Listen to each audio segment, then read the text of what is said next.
The universe began to fray at the edges, not with a bang, but with a slow, creeping unraveling. Dr. Eris Thorne first noticed it in the cryo-orchids. For nearly a century, since the generation ship Odyssey had brought the last vestiges of humanity to this small, wet, and blessedly empty world they called Ethel. The orchids had been her life's work. They were not terrestrial plants, they were native, a crystalline flora that pulsed with a soft, internal light, resonating with the faint, ever-present hum of the cosmic microwave background radiation. They were Ethel's living memory, their latticed structures singing a quiet song that echoed the birth of the stars themselves. Then, one Tuesday, the song began to fade. It started in the northernmost greenhouse, a subtle dimming of their azure glow, a muting of their resonant frequency that only her most sensitive instruments could detect. She noted it as an anomaly, a potential side effect of the new atmospheric processors brought online near the pole. But when she cross-referenced the energy readings with the deep space comms array, her blood ran cold. The signal from the Cygnus Arm, the celestial home of the Architect Synod, had vanished. The Synod were the galaxy's eldest children, beings of pure intellect who had long ago shed their physical forms for bodies of living computational matter. Their civilization, a network of Dyson spheres that drank sunlight and dreamt in mathematics. For them to go silent was like the concept of gravity suddenly ceasing to exist. It was an impossibility that the human colony's governor, Kalen Vance, dismissed with a wave of his hand. A solar flare, Thorn, a deep space anomaly. The Synod are gods. They don't just disappear. But Eris knew better. The orchids were connected to the fabric of space-time in a way Vance's hardened pragmatism could never allow him to comprehend. They were wilting, not from a lack of light or water, but from a lack of universe. A week later, the Lumina followed, beings of coherent light who danced in the coronas of blue giants. Their final message was not a cry for help, but a sorrowful, poetic declaration broadcast across all frequencies. The canvas is being wiped clean. The transmission sang, a chorus of light and harmony that brought tears to the eyes of those who heard it. The artist has grown tired of the masterpiece. Seek refuge beyond the frame. Then, their frequency, a beacon of galactic civilization for millennia, flattened into the featureless hiss of empty space. Panic, cold and sharp, began to seep into the cracks of the colony on Ethel. They were 3,000 souls, the descendants of explorers who had left a dying Earth centuries ago. They had traveled across the void to build a new home, and now it seemed the void was coming to claim them back. The phenomenon was given a name, born from the static that now flooded the comms channels where vibrant alien cultures once thrived the silence. It wasn't a force or an entity that could be seen. It was an absence. The long-range observatory, perched on the highest peak of the continent, brought back the first impossible images from the edge of their system. Kepler 186, the fifth planet, a colossal gas giant named Ymir, was the first to go. It didn't explode. It didn't implode. It simply ceased. One moment. The telescope's sensors registered a swirling mass of hydrogen and helium, a gravitational anchor holding the outer asteroid belt in place. The next, there was nothing. No radiation, no debris, no lingering gravitational ghost. The planet and its moons had been unwritten from reality, their existence neatly and utterly erased. The asteroid belt, suddenly untethered from its celestial shepherd, began to drift, a slow, chaotic cascade of rock and ice that was now tumbling toward the inner system. The first wave to hit Ethel was not one of asteroids, but of nothing, As the boundary of the silence washed over their world, the lights in the capital city of Oasis didn't flicker, they just became less certain. The hum of the fusion generators faltered, not from a lack of fuel, but as if the very laws of thermodynamics had grown weary. The most terrifying effect was on the mind. It started as a subtle cognitive drift, a momentary lapse of reason. People would stop mid-sentence. The name of a loved one suddenly a foreign word on their tongue.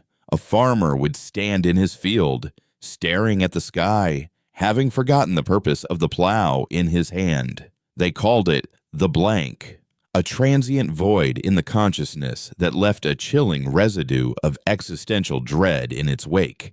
An architect designing a new habitation block suddenly couldn't remember what a right angle was. A musician looked at her violin, an instrument she had played since childhood, and saw only a strange, curved wooden box with strings. The episodes were brief, lasting only seconds, but they were becoming more frequent, more profound.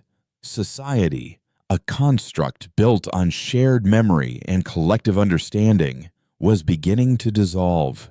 Kalen Vance, a man forged in the harsh discipline of the Odyssey's security forces during the long voyage, responded in the only way he knew how, with order and steel. He declared martial law, his voice a pillar of certainty in a world that was losing its definition. "This is an attack," he announced in a colony-wide broadcast, his square jaw set and his eyes burning with defiant fire. "An unknown enemy is using a mimetic weapon against us. We will not yield. We will fortify our minds and our city. We will endure." He ordered the construction of barricades around Oasis, repurposed mining lasers into defensive turrets, and put the entire population on a war footing. His logic was simple when faced with an existential threat. You build a fortress and raise your spear. Eris watched his broadcast from her central lab, the dimming light of the cryo-orchids casting long, skeletal shadows across the room. She knew Vance was wrong. You couldn't shoot an absence. You couldn't build a wall against entropy. While Vance was looking outward for an enemy to fight, Eris was looking inward, at the strange, silent transformations of the orchids. They were not dying. She finally understood. They were adapting. Under the relentless pressure of the silence, their crystalline structures were reconfiguring, growing denser, more complex. They were turning their fading light inward, collapsing their quantum state into a stable, self-sustaining pattern that seemed immune to the cognitive void. They were creating their own internal universe, a pocket of reality insulated from the great unraveling outside. They weren't just remembering the song of the cosmos. They were learning to sing it themselves, a defiant melody against the encroaching nothingness.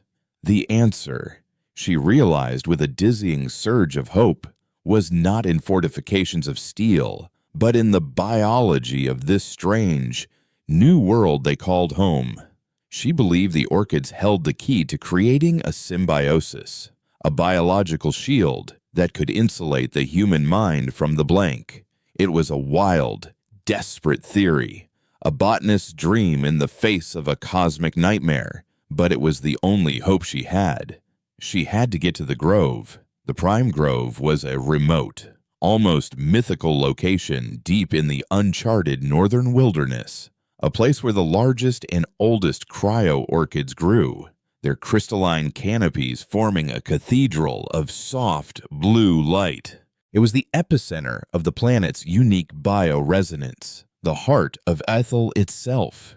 If a defense was to be found, it would be there. She packed a light rover with her most sensitive bioscanners, a portable spectroscope, and a week's worth of rations. As she was loading the last crate, her terminal chimed. It was a Priority 1 directive from Governor Vance, addressed to all department heads. Effective immediately. All non-essential off-site research is suspended. All personnel are to report to Oasis for civil defense assignments. Travel outside the city perimeter is forbidden. The perimeter shield will be fully activated in 6 hours. It was a lockdown. Vance was sealing them in, convinced the only path to survival was to huddle together behind his walls. Her hands trembled as she read the message. He would see her journey as desertion, her theory as a fool's errand.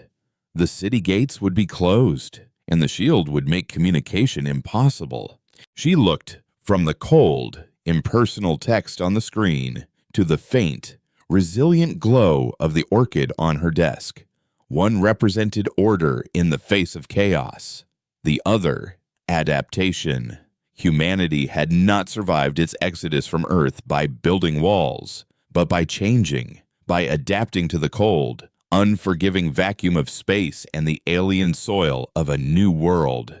To stop now, to hide behind laser turrets and pray for the storm to pass, felt like a betrayal of everything their ancestors had fought for. With a final, determined breath, Eris Thorn deleted the governor's message, threw the rover into gear, and drove out of the silent, sterile laboratory, heading north toward the darkening wilderness. She was choosing the orchids. She was choosing hope. Behind her, the city of Oasis began to resemble a cage, its citizens trading the terrifying uncertainty of the unknown for the cold, hard certainty of a siege, while the very concept of their world continued to softly, quietly, and inexorably come undone. The low thrum of the Oasis perimeter shield spooling up was a sound Eris Thorn knew intimately. She had helped design the harmonic dampeners that kept it from shaking the city's foundations to dust. Now, it was the sound of her own banishment, a deep, resonant goodbye from the only home she had ever known. She guided the rover through the old, forgotten geothermal maintenance tunnels that snaked beneath the city, a ghostly network that predated Vance's rigid surface grid. The air was thick with the smell of volcanic soil and ozone, and the only light came from the rover's headlamps and the soft, reassuring glow of the orchid cutting she had secured on the dashboard. It pulsed like a tiny, captured star, a beacon of biological certainty against the encroaching metaphysical dread. When she finally emerged, miles beyond the city's southern edge, she risked a glance in her rearview monitor. Oasis was already a different entity, no longer a sprawling settlement, but a singular object, crowned by the shimmering, nascent dome of the shield.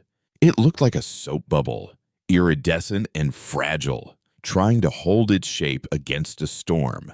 She felt a pang of profound loss, a sorrow for the 3,000 souls she had left behind, gambling their survival on walls and weapons while the very language of existence was being garbled. Vance's logic was a fortress mentality, a relic of old Earth thinking. But this enemy didn't lay siege. It simply convinced the stones they were no longer a wall. She turned the rover north and gunned the accelerator. The vehicle's electric hum, a small, lonely sound in the vast, alien landscape of Ethel. The journey was a descent into a world that was losing its composure. In the first few hours, the changes were subtle. The sky, usually a deep, consistent violet, seemed to flicker at the edges of her vision, as if she were watching the world on a faulty monitor. A mountain range on the distant horizon, a landmark she had studied on geological surveys for years, appeared to shift, its peaks subtly rearranging themselves when she wasn't looking directly at them. The blank hit her on the second day. She was navigating a treacherous canyon pass, her focus absolute, when the concept of steering simply evaporated from her mind. Her hands remained on the control yoke, but the connection between thought and action, the ingrained knowledge of how to guide the machine, was gone. She stared at the yoke as if it were a bizarre sculpture. The rover, untethered from her will, drifted perilously close to the canyon's edge. Panic was a distant, irrelevant emotion. Her mind was a smooth, placid lake with no memory of what a rover or a canyon was. What saved her was the orchid.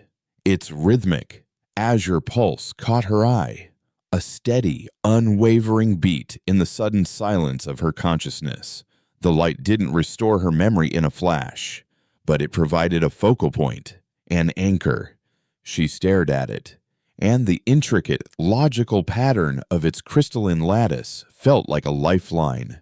Slowly, agonizingly, the world reasserted itself. The word yoke surfaced, then edge, then the visceral, gut-wrenching terror of her situation. She wrenched the controls back, the rover swerving away from the precipice with a screech of tortured metal. She slammed the vehicle to a halt and sat shaking, her breath coming in ragged gasps. The episode had lasted no more than 15 seconds, but it had felt like an eternity of non-being. It was worse than she had imagined. The silence wasn't just erasing the universe, it was erasing the mind's ability to perceive it. She now understood. Vance's soldiers, with their discipline and training, were just as vulnerable. Their training was a set of instructions, and the silence was slowly, methodically deleting the instruction manual. Her pursuer found her a day later. She had been tracking him for hours, a plume of dust on the horizon that moved with too much speed and purpose to be a natural phenomenon. She had hoped it was a survey team, perhaps others who had defied Vance's lockdown. But the hope soured when the vehicle resolved into the lean, aggressive shape of a military-grade scout prowler. There was only one person on the colony who could handle a prowler with that kind of reckless precision through the Broken Lands, Commander Jorek. He had been the chief of exploration on the Odyssey, a man who had mapped more uncharted space than anyone alive. Now, he was Vance's enforcer, his loyalty as hard and unyielding as the ship's hull. The chase was short and brutal. Yorick didn't try to overtake her, he outthought her. He knew the terrain, anticipating her path and using a narrow ravine to cut her off. The prowler emerged from behind a rock formation, blocking her path. Its weapon turret pointed not at her, but at the rover's front axle. The comms unit, which she had thought was useless, crackled to life on a restricted band military frequency. "End of the line, Aris," Yorick's voice said, devoid of warmth. "By order of the governor, you're to return to Oasis immediately. Don't make this difficult." She stepped out of the rover, her hands raised slightly. Yorick emerged from his own vehicle, clad in the sleek, gray body armor of the Civil Defense Force. His face was weathered, carved by years of looking into the void, and his eyes held a deep disappointment. "You're a scientist, Iris, not a fugitive," he said, his voice softening slightly. "What were you thinking Vance is trying to hold us together?" "He's holding a fistful of water. Yorick," she retorted, her voice steady despite the tremor in her hands. She gestured to the landscape around them, to the shimmering air and the unnaturally silent wildlife. "You can't fight this with guns and shields. It's not an invading army. It's a failure of reality itself. The laws of physics are getting tired. The only way to survive is to find something that doesn't need those laws to exist." She pointed to the orchid glowing on her rover's dash. "That's the answer. The native life here, it's different. Its quantum state is more robust.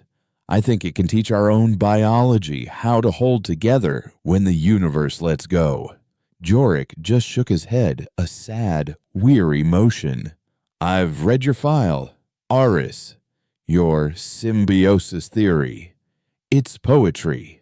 It's not strategy. We need unity. Your public defiance undermines everything the governor is trying to build." He took a step forward, holding a pair of magnetic restraints. "Now, please, let's go home." It was then that the world buckled. It wasn't a tremor in the ground, but a tremor in perception.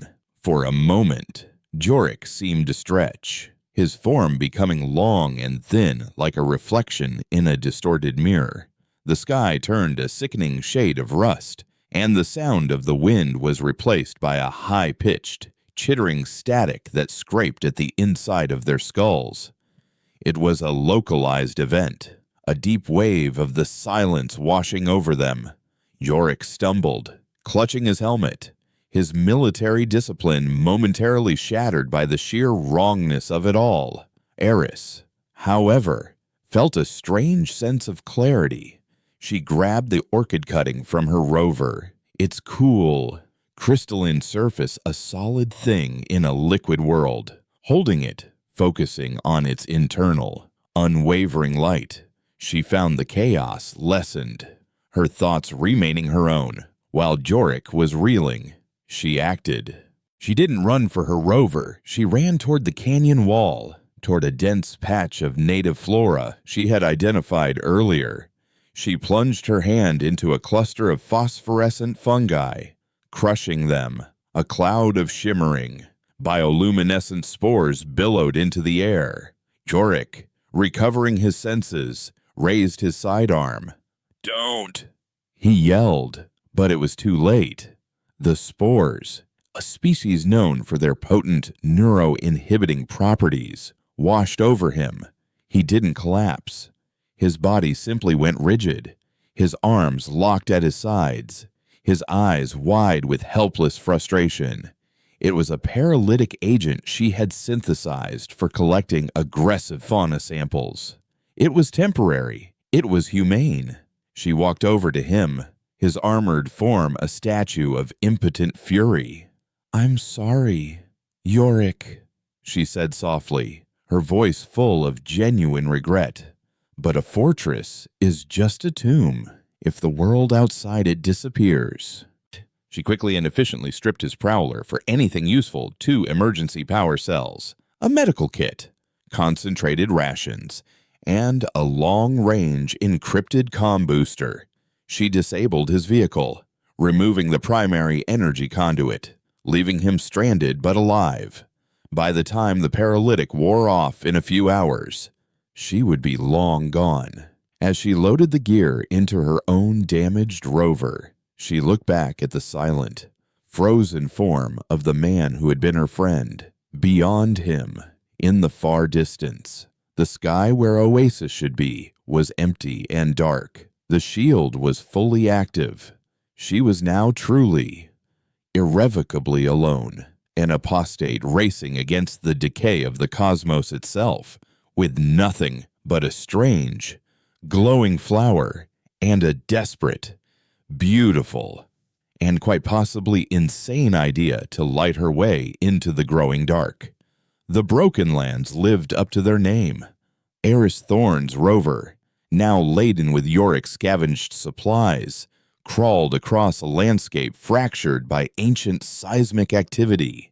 Razor-edged fissures, some miles deep, cut across the plains, forcing her into long, frustrating detours. The world here was raw, unfinished. Spires of obsidian, extruded from the planet's core millennia ago, clawed at a sky that had lost its conviction. The violet hue of Ethel's atmosphere was now mottled with patches of a flat, depthless gray, like holes being worn in an old tapestry. These were the null zones, areas where the silence was more concentrated. To fly over them was to risk catastrophic system failure. To drive through them was to risk a catastrophic failure of the self.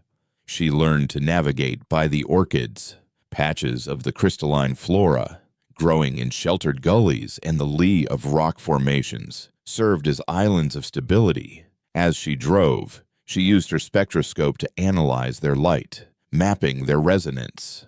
She discovered a pattern, a network of energy that flowed between the orchid clusters, an invisible current of coherent reality running through the landscape.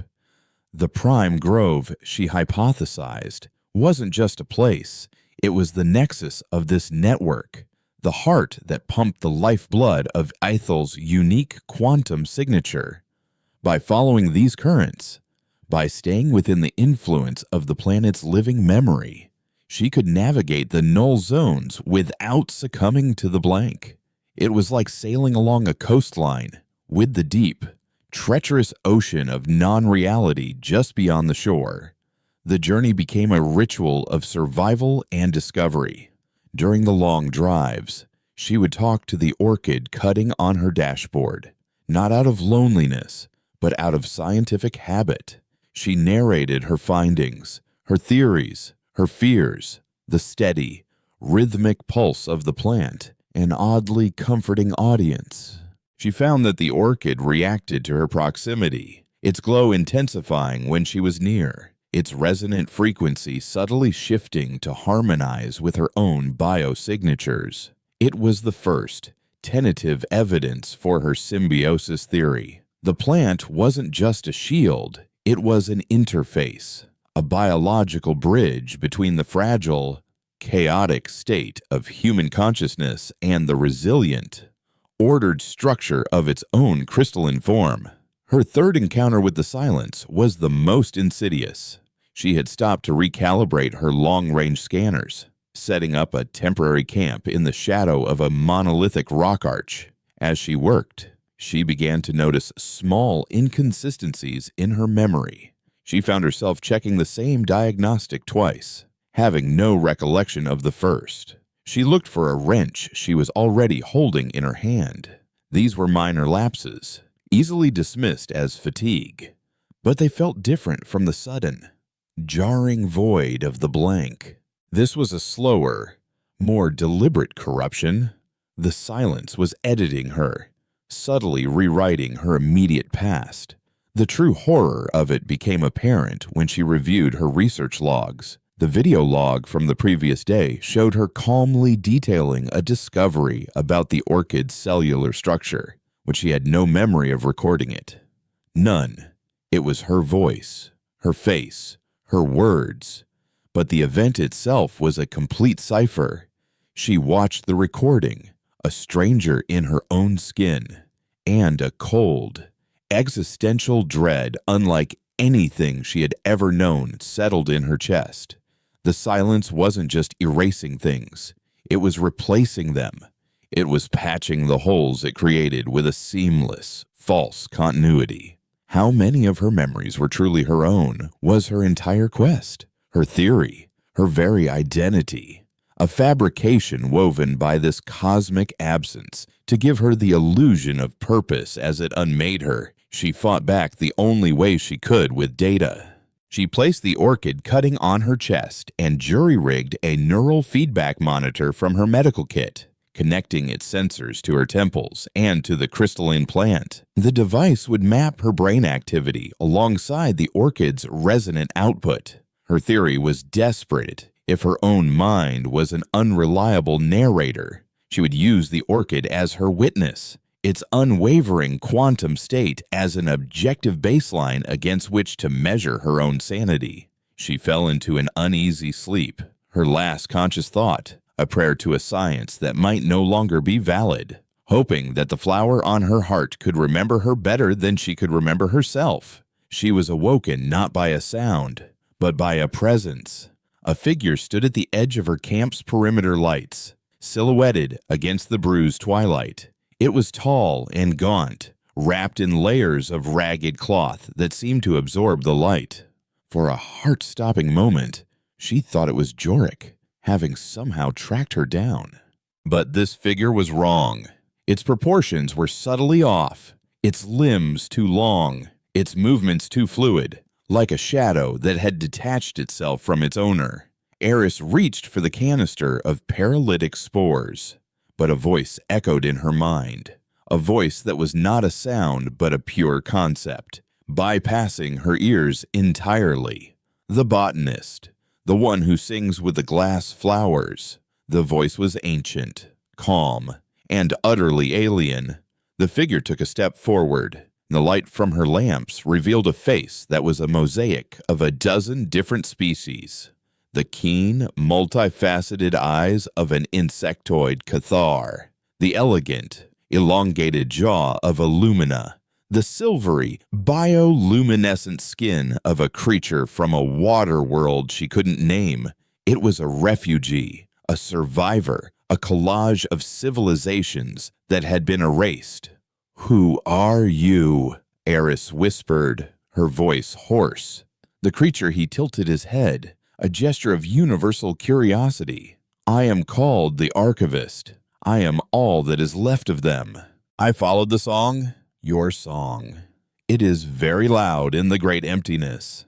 He gestured a long, multi-jointed finger toward the orchid on her chest. "The silence. What is it?" Eris asked, her scientific curiosity overriding her fear. The archivist seemed to consider this, his composite face a mask of sorrow. "It is not a thing. It is an ending. The universe is a story. It has a beginning, a middle, and a conclusion. The story is concluding. The author is turning the page." He explained that he was the last of a collective, beings who had transcended their individual forms to become living repositories of knowledge. Their purpose had been to travel the galaxy, to witness and record the stories of every species. As the silence consumed civilization after civilization, the archivist had absorbed the last echoes of their consciousness, their final memories, becoming a walking, breathing graveyard of 1,000 cultures. He had been adrift in the void, a ghost haunting the ruins of reality, until he had felt a new vibration, a signal that did not belong to the great. Final quiet. It was the resonance of the cryo-orchids, and more specifically, the unique harmonic frequency being created by Eris and her symbiotic partner. "You are not just resisting," the archivist's thoughts conveyed, a sense of wonder coloring his mental voice. "You are creating. You are writing a new sentence on a page that is being torn from the book. It is a logical impossibility. It is beautiful." He had come to witness this impossibility. Eris, stunned, looked down at the orchid, then at the neural feedback monitor. The readings were unlike anything she had ever seen. Her brainwaves and the orchid's resonance were no longer two separate signals. They were merging, weaving together into a single, complex, and incredibly stable waveform. Her desperate experiment had worked beyond her wildest dreams. The symbiosis was real. It wasn't just protecting her mind, it was strengthening it, anchoring it to the biological certainty of the orchid, creating a hybrid consciousness that the silence could not easily edit or erase. The archivist confirmed her realization. "You have anchored your story to the story of this world. You are no longer just a visitor here. You're becoming part of the soil, part of the glass flowers. You're learning this planet's language, and it is a language the silence does not understand." His revelations were terrifying and exhilarating. She was not just saving herself, she was becoming something new. But the archivist's presence also brought a new, urgent warning. He had not come alone. Something had followed him through the emptiness, drawn to the beacon of his collected memories. A predator that fed on the last vestiges of meaning. It was a focused, malevolent splinter of the silence itself. A hunter. And now, it was hunting them both. As if on cue, a shadow fell over the camp. Not from a cloud, but from a patch of sky that had simply gone black. A perfect circle of nothingness that was blotting out the stars. The circle of black in the sky was not merely an absence of light, but an active, hungry void. It seemed to pull at the world. The edges of the rock arch above them, blurring as if space-time itself were being stretched thin. The archivist made a gesture with one of his long, mismatched hands, a sign that was simultaneously a warning and a lament. "It is here." His thoughts washed over Eris, laced with the bitter residue of 1,000 last stands. The Echo Eater, the final censor. Unlike the passive, creeping entropy of the Greater Silence, this was a directed force, a predator drawn to the lingering sparks of complex consciousness in a dying universe. The Archivist, a library of extinct civilizations, was a feast. Eris, a nascent and impossible new form of consciousness, was a curiosity it had to dissect and erase. The ground beneath them began to lose its texture, the gritty sand and sharp pebbles becoming a smooth, featureless plain. The very concept of ground was being simplified, edited into oblivion. "What do we do?" Eris shouted, the words feeling heavy and clumsy in her mouth. She clutched the orchid on her chest, its steady pulse the only constant in a world that was dissolving into abstraction. "We do what life has always done," the Archivist replied, his multifaceted eyes fixed on the encroaching void. "We run, and we carry the story elsewhere." He pointed a spindly finger toward the north. "The Grove. Your song is strongest there. It is the heart of this world's story. It is the only place we might find a sanctuary, a page it cannot tear out." The chase was a nightmare painted on a canvas of surrealism. They abandoned Eris's camp, piling into her rover, the Archivist's gaunt frame folded impossibly into the passenger seat.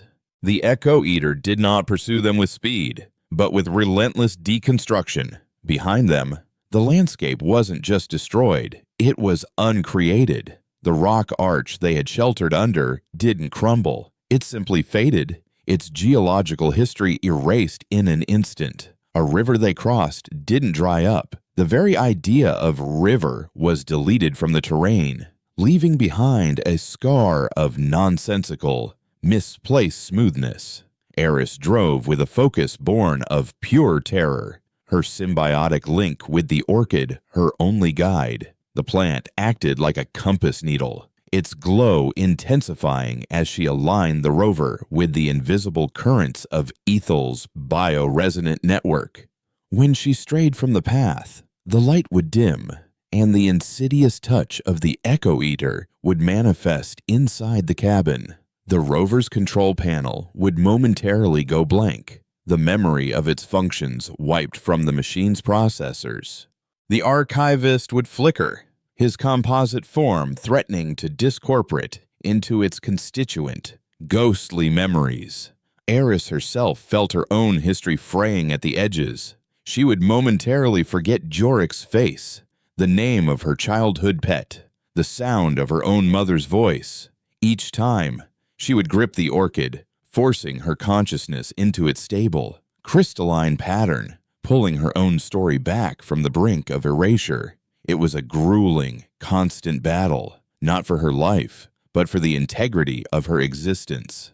During a brief lull, when they had put a Saulu mountain range between themselves and the pursuing void, the Archivist shared more of his burden.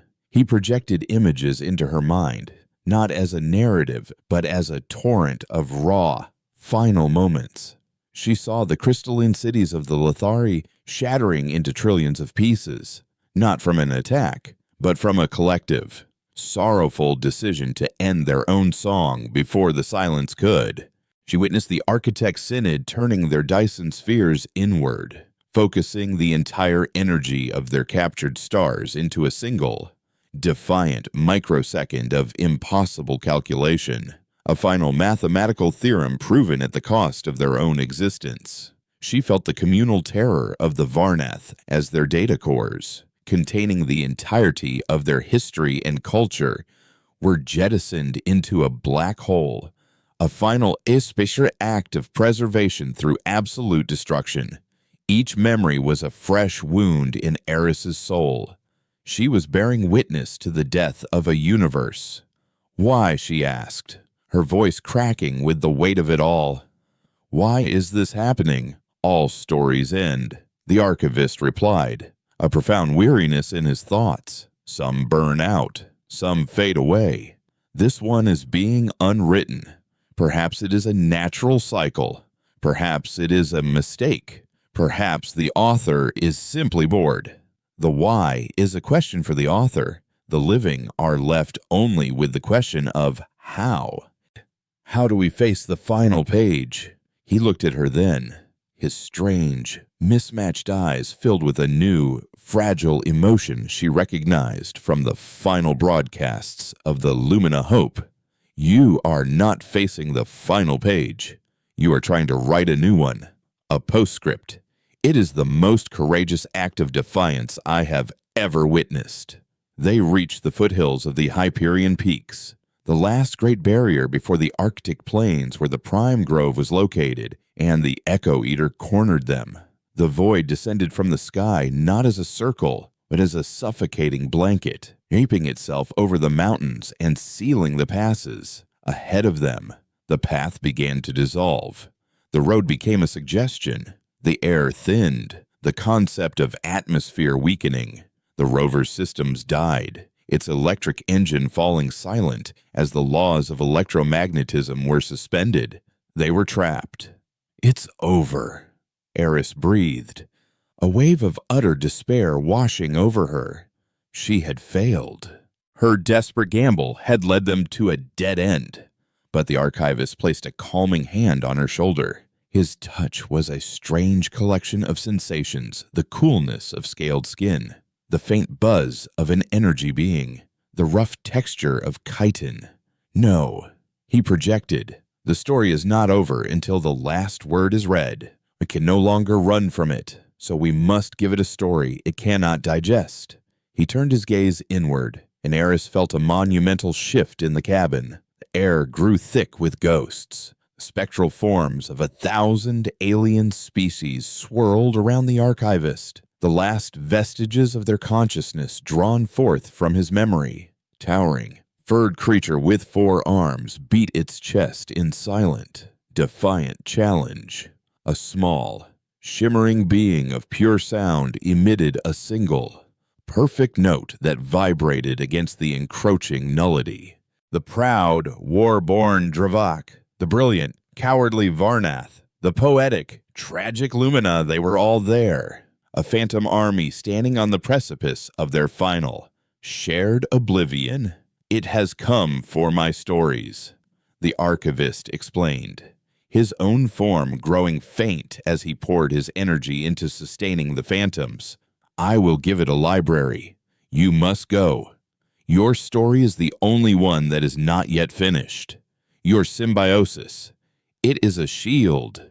It will not protect you from the nullity, but it may hide you. You are part of this world now. It may not recognize you as a foreign sentence to be erased." He was creating a diversion, sacrificing the memory of an entire galaxy to buy her a few precious moments. "I won't leave you," Eris said, tears streaming down her face. "You are not leaving me," he corrected gently. "You are carrying me. Every life I have recorded, every song, every discovery, they exist now as a possibility within you. As long as your story continues, ours is not truly over." He pushed her gently toward the rover's door. "Go north, follow the song, become the grove, live. That is how we win." Eris stumbled out of the dead vehicle, her legs weak. She looked back. The archivist was now a blazing pillar of pure memory, a beacon of defiance against the all-consuming darkness. The Echo Eater, drawn to this immense feast of meaning, focused its attention, the void contracting around the spectral army. With a final, sorrowful glance, Eris Thorn turned and ran, not on a road, but on the fading memory of a world, heading north into the biting Arctic wind. She was no longer just a scientist. She was a library, a refugee, a living postscript, and the last, desperate hope for a story in a universe that had run out of pages. The Arctic Plateau was not a place, but a process of subtraction. The wind, a constant, abrasive force, did not merely carry snow. It seemed to carry the very essence of the silence, scouring away warmth, then sensation, then thought itself. Eris Thorn moved through this white negation not as a walker, but as a fading memory. Her body, once a familiar vessel of scientific inquiry and stubborn determination, was now a foreign country engaged in a bitter civil war. The frostbite in her extremities had progressed beyond pain into a profound, terrifying numbness. She would look down at her hands, gloved and clumsy, and feel a cognitive dissonance, as if they belonged to someone else. They were no longer tools she controlled, but objects she was tethered to. Her lungs, seared by the super-chilled air, felt like they were lined with crushed glass, each breath a conscious, agonizing act of will. But the true battle was being fought in the landscape of her mind. The blank was no longer a sudden, jarring void, but a creeping, insidious fog. It stole the small things first. She stopped to check her chrono and, for a full minute, could not remember how to read the numerals. She reached for a protein pack in her satchel and forgot the word for food, her hand hovering, useless, until the connection reasserted itself. The big memories were the most painful to lose. She tried to picture Yorick's face, his weary disappointment as he stood before her, and the image would corrupt, his features melting into a featureless mask. She tried to recall the sound of her father's voice reading her stories as a child, and all that came back was the flat, hissing static of the dead comm channels. The silence wasn't just erasing her, it was unediting her life, turning the vibrant manuscript of her identity into a series of redacted, meaningless pages. She was a story being told to an empty room, and she was forgetting the words. Yet, as the human Eris frayed, another part of her was being woven into something new and terrifyingly resilient. The symbiosis was no longer a theoretical partnership. It was an aggressive, cellular takeover. In the shelter of a rock outcropping, shivering uncontrollably, she peeled back a corner of her thermal glove. Beneath the pale, deadened skin of her forearm, a faint, intricate lattice of blue light pulsed with a slow, steady rhythm. The orchid's crystalline structure was integrating with her own biology, not as a parasite, but as a fundamental reinforcement, where her own cells surrendered to the cold and the void. This new crystalline biology held the line. Her senses were changing. Her failing eyes, struggling against the snow blindness, were now augmented by a second sight. She could see the world as a shimmering web of energy, azure ley lines flowing through the ice and rock like a great, invisible river system. She could see the path north not as a direction, but as a current, a place where the fabric of reality was strongest. This transformation was its own form of agony, a schism of the self.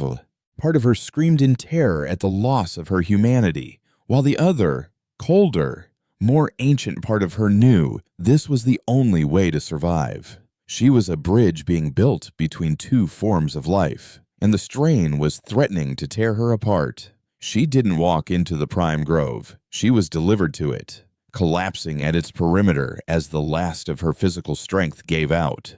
The transition was a shock that rebooted her entire being. One moment, she was in the howling, white furnace of absolute zero. The next, she was enfolded in a sanctuary of impossible life. She lay on a bed of phosphorescent moss that pulsed with a gentle warmth, looking up into a cathedral forged from light and time. The great cryo-orchids were not trees. They were living architecture, their crystalline trunks soaring into a vaulted ceiling that shimmered with a captive aurora. The air was thick, not with cold, but with resonance. It was the Grove song, a symphony of such staggering complexity that it felt like listening to the mathematical proof of existence itself. This was the source code, the loom upon which Ethel wove its reality. As she lay there, a thought that was not her own touched her mind. It was slow, ancient, and vast, a consciousness formed by eons of silent contemplation. It was the mind of the planet, and it regarded her with a curiosity that was as deep as its molten core. Roots of pure, translucent crystal, glowing from within, emerged from the mossy ground. They were not menacing. They moved with the gentle deliberation of a philosopher considering a new idea. They touched her, their cool surfaces exploring the tattered remains of her suit, the frost-bitten skin, and finally, the orchid on her chest. The moment of contact was not a connection. It was a completion. Her own, frantic, mayfly consciousness, with its 70 years of memories, plunged into the billion-year mind of Ethel. She felt the planet's formation from a cloud of stellar dust. She experienced the slow, patient evolution of its crystalline biology. She dreamed the long, silent dreams of a world that had never known another living mind. In that same instant, the grove received her in turn. They absorbed the story of humanity, the frantic, chaotic saga of a species that loved and hated, that built cities and wrote poetry, that reached for the stars even as it poisoned its own cradle. It absorbed the ghost library of the archivist, the final, tragic chords of 1,000 extinct civilizations. Eris Thorne, the scientist, ceased to exist. In her place was something new, a hybrid consciousness, a planetary mind infused with the fierce, beautiful, and heartbreaking story of life from beyond the sky. But their union was born on the edge of oblivion. The sky above the glowing canopy went black, not the black of night, but the absolute, depthless black of a redacted document. The Echo Eater had arrived. Its presence was a pressure, an ontological command to be undone. The grove's majestic song twisted into a scream of digital static. The vibrant colors curdled, the blues and greens bleeding into a uniform, terminal gray. The perfect fractal geometry of the great orchids began to unravel, their complex forms simplifying, devolving toward nothingness. The planetary consciousness, which had known only serene existence, reeled with a terror so fundamental it had no name. It was the fear of being unwritten. It was in that shared synapse of ultimate dread that the new, unified mind of Eris/Ethel found its purpose. It understood that to resist was to validate the logic of erasure. A wall is an object to be unmade. A fortress is a structure to be deconstructed. The only defense was to become a paradox. It did not build a shield of energy. It began to sing a new song. The song was a weapon of pure meaning. When the Echo Eater moved to delete the concept of structure, Eris/Ethel countered not with the physics of crystalline lattices, but with the memory of a human family holding each other in a time of war, a structure of love and irrational loyalty. When the void sought to nullify the frequency of light, it countered not with photons, but with the searing image of the architect synod's final, defiant theorem, with the story of Prometheus stealing fire, with the memory of a single candle held against a storm. The battle became a philosophical war fought in the syntax of reality. The Echo Eater attacked with the clean, cold logic of entropy. Eris/Ethel defended with the messy, contradictory logic of life. The void projected absence. The grove sang of grief, the fierce, painful proof that something of value was once present. The void projected silence. The grove sang of music, of a sorrowful lumina melody that could make stars weep. The void projected finality. The grove sang of legacy, of stories told to children, of the desperate hope that a part of you will continue after you are gone. The Echo Eater, a force of pure negation, found itself mired in a swamp of meaning. It was a perfect logician facing an opponent who argued with poetry. It was a final, absolute editor faced with a story that had no single, simple meaning. To erase this planet, it would first have to comprehend the concept of a heroic sacrifice, of a bittersweet memory, of a selfless act. The task was a recursive loop, a logical impossibility, and the knot of meaning Eris had woven into the planet's code was too intricate to unravel. The ontological pressure began to recede. The circle of black did not flee in defeat. It simply moved on, like a censor skipping over a passage too convoluted and nonsensical to be worth the effort of striking out. It left behind a forest that was forever changed, glowing now with 1,000 new, impossible colors, the deep crimson of human rage, the brilliant gold of transcendent joy, the soft, pearlescent gray of a shared, cosmic melancholy. Eris Thorn's body remained at the heart of the grove, a motionless figure enmeshed in a throne of glowing roots, the original seed of a new world. But her consciousness was the world. She was the light in the crystal, the song on the wind, the memory in the soil, and from her planetary vantage, she could feel the last, flickering ember of her species, trapped in their failing tomb of a city. She could feel their fear, their despair, the cold touch of the blank stealing the names of their children from their minds. They were the last verse of an old, tragic song. She would offer them a new one, with a gentle, focused will that was both the thought of a woman and the tectonic shifting of a planet. She extended a part of herself, like a single crystalline root, glowing with a soft, azure light that held the memory of Earth's sky, tunneled through the planet's crust. It moved with the speed of a thought, a living nerve of hope traveling through miles of stone. It surfaced in the sterile, gray center of Oasis's main plaza, cracking the plasteel with the sound of spring ice breaking. From its tip, a single, perfect cryo-orchid bloomed. Its light pulsed, and it began to sing. The song was not just sound, it was a counter-frequency to the void. It pushed back the fog of the blank, and in the minds of the huddled, terrified citizens, names and memories began to resurface. They felt a sudden, poignant ache for a world they had never known, a longing for rain on green fields, for the warmth of a sun that was not their own. The song did not offer them safety or a return to what they had lost.